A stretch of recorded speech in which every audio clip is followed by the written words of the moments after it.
know that there are actors around the world who are states that are not necessarily friendly to the US, Iran, Russia, North Korea, that actively engage in disinformation campaigns that cause destabilization and mistrust in institutions. Mm-hmm. That is very much a fertile ground once you've stirred that up for increased polarization, or as you say, radicalization. Yeah. Another feature, if we look just again around the world, religion and radicalization are very often co-linked.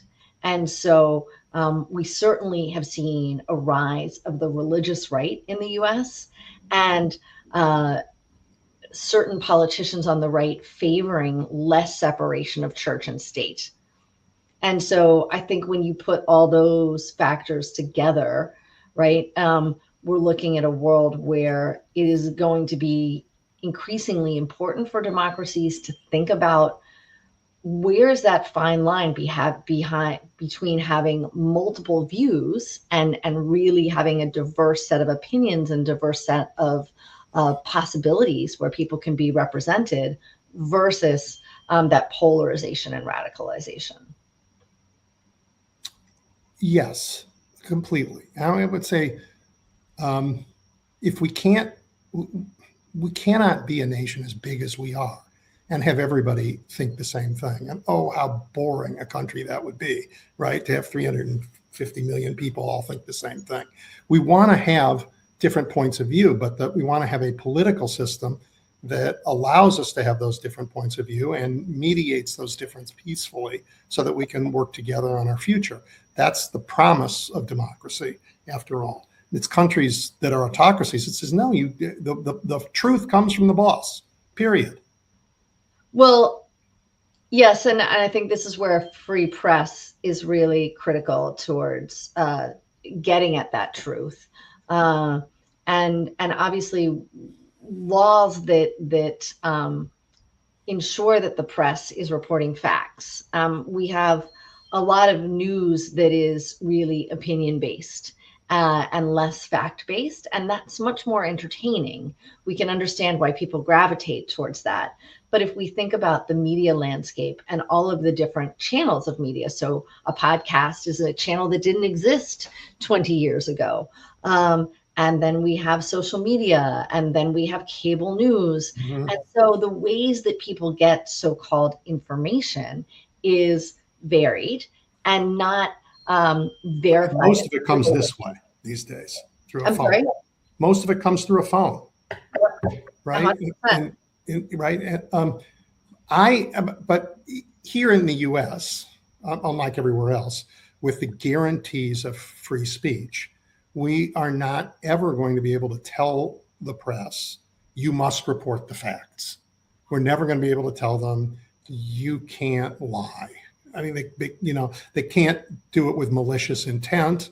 There is a line there, but it's a very hard line to get across. So what we need from our population is some fabulous media literacy to be able to see. And I am proud of Americans, Constance. I think you look at polling, it's taken a while, but people see they can find the truth if they want to look for it. And, mostly we're busy. We have other things to do.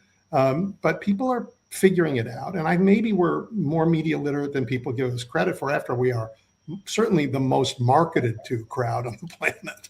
You turn on your TV and somebody's trying to sell you a drug. They can't do that anywhere else in the world.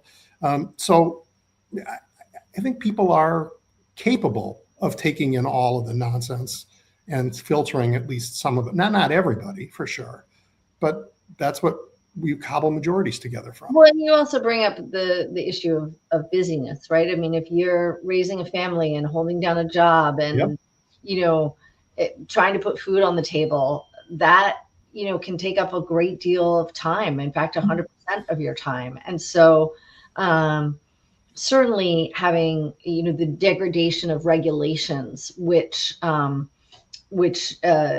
insisted on fairness in reporting, I think has had an impact on on the availability of what people consume. Yes, And I the think, fairness doctrine was a you problem. know, think about when I was growing up, we watched the nightly news, and people had preferences. Did they like CBS or NBC or ABC?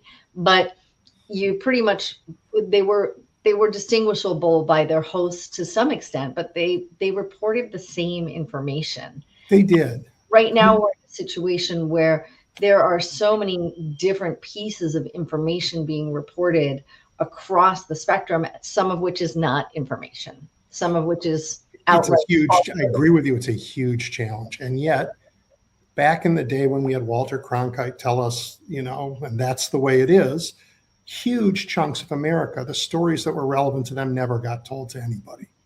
Well, that's a fair point. Right. So we're in a very strange time that we don't yet know how to deal with. It has pluses and minuses, and cagey politicians have learned how to take advantage of the minuses and the pluses.